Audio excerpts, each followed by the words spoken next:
नमस्कार, welcome to the classes of engineering survey.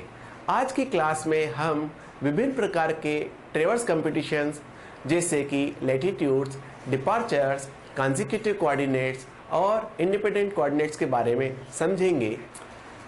Theodolite ट्रेवर्स bearings अथवा interior angles की मदद से प्लॉट नहीं किया जाता, बल्कि यह कंसेक्यूटिव कोऑर्डिनेट्स या इंडिपेंडेंट कोऑर्डिनेट्स अथवा लैटिट्यूड्स और डिपार्चर की मदद से प्लॉट किया जाता है। चलिए आइए इन सारी टर्म्स का मीनिंग समझते हैं हम। लैटिट्यूड उस लाइन को कहते हैं जो कि नॉर्थ साउथ लाइन के पैरेलल रहती है और इसका मेजर रहता है L cos थीटा, जहां पर L उस रेखा की लंबाई है और थीटा उस रेखा का रिड्यूस्ड बेयरिंग है। डिपार्चर ईस्ट वेस्ट लाइन के पैरेलल लाइन का जो मेजर रहता है उसको हम डिपार्चर कहते हैं और इसको कैलकुलेट करने के लिए हम फार्मूला लगाते हैं L sin थीटा, जहां पर फिर से L जो है रेखा की लंबाई है, थीटा जो है वो रिड्यूस्ड बेयरिंग लाइन का है।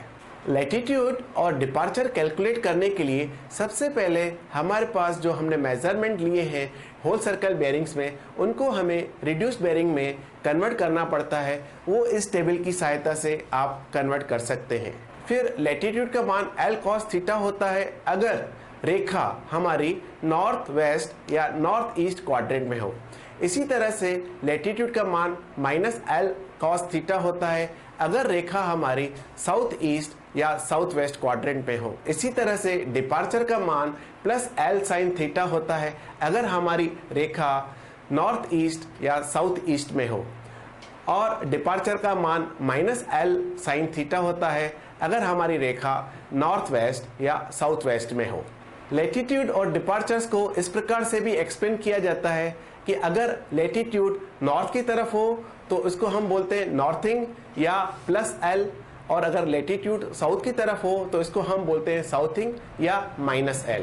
इसी तरह से डिपार्चर अगर ईस्ट की तरफ हो तो इसको हम बोलते हैं ईस्टिंग या +D, और अगर हमारा डिपार्चर वेस्ट की तरफ हो तो इसको हम बोलते हैं -D या वेस्टिंग। इस तरीके से लैटिट्यूड और डिपार्चर्स को एक्सप्रेस करने को हम कंसेक्यूटिव कोऑर्डिनेट्स भी कहते हैं। अब कंसेक्यूटिव कोऑर्डिनेट्स में हमारे साथ क्या प्रैक्टिकल प्रॉब्लम आती है कि हमारे जो कंसेक्यूटिव कोऑर्डिनेट्स रहते हैं वो पॉजिटिव और नेगेटिव में होते हैं, लेकिन अगर हम इसको कुछ सूटेबल अजम्पशन के सहायता से पॉजिटिव ले आए, जैसे कि सारे के सारे हमारे कोऑर्डिनेट्स एक ही क्वाड्रेंट में आ जाए, इस प्रक्रिया को हम इंडिपेंडेंट कोऑर्डिनेट कहते हैं। इसमें इंडिपेंडेंट कोऑर्डिनेट कैलकुलेट करने के लिए हम स्टार्टिंग बिंदु के मान को मैक्सिमम नेगेटिव लैटिट्यूड और मैक्सिमम नेगेटिव डिपार्चर से थोड़ा सा ज़्यादा रखते हैं और उसके बाद इस टेबल की सहायता से हम अपने इंडिपेंडेंट कोऑर्डिनेट्स की गणना करते हैं। आशा है आपने आज नई terms latitude, departures, consecutive coordinates और इंडिपेंडेंट कोऑर्डिनेट्स के बारे में जानकारी हासिल की। आपके मन में कोई भी सवाल आता है तो आप मेरे से संपर्क कर सकते हैं।